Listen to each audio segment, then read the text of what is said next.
অবশেষে চলে আসলাম মংলা।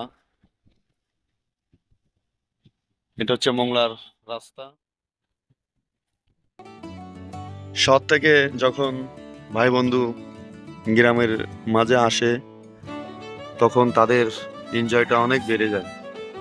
তার প্রমাণ আমি নিজেই দেখতেছি। তারা চলে আসছে এখানে প্রায় 1 ঘন্টা হয়েছে, তবুও তারা যার কোনো কথাই বলতেছে না। আমি এখানে বসে বসে শুধু তারা কি করতেছে তারা ওই ভিতরে আছে। ওই একজন আছে, দুইজন জন কোথায় গেছে, তো নৌকা আছে মনে হয়, নৌকায় উঠছে। এটা হচ্ছে মাছের ঘের। ওই যে দেখেন, ওই যে আবার বেরিয়েছে, ওই যে দেখেন। হুম।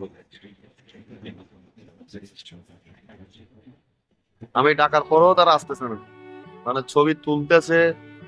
মানে কি যে একটা জায়গায় তারা আসছে, মানে খুব আনন্দ পাচ্ছে। আসলে গ্রামে এগুলো আমাদের কিছুই এখন ভাল লাগে না। মানে এগুলো ছোটবেলা থেকে দেখতে দেখতে এগুলো এখন আর ভাল লাগে না, কিন্তু যারা শহরে থাকে তাদের কাছে এইসব মুগ্ধ বাতাস, গ্রাম, প্রকৃতি, সৌন্দর্য এগুলো ভালো লাগে। তার জন্য তারা এইসব জায়গায় এসে পড়ে থাকে। এগুলো দেখতে পাচ্ছেন মাছের ঘের। এখানে গরু আছে, এরা সারাদিন ঘাস খায়, আর আমি বসি বসি এগুলা দেখতেছি। হুম, এই অবস্থা। তাদেরকে ডাকলো তারা এ ভাই চলে আসেন, চলে আসেন, কোনো আওয়াজ নাই। এই অবস্থা গ্রামে আসলে।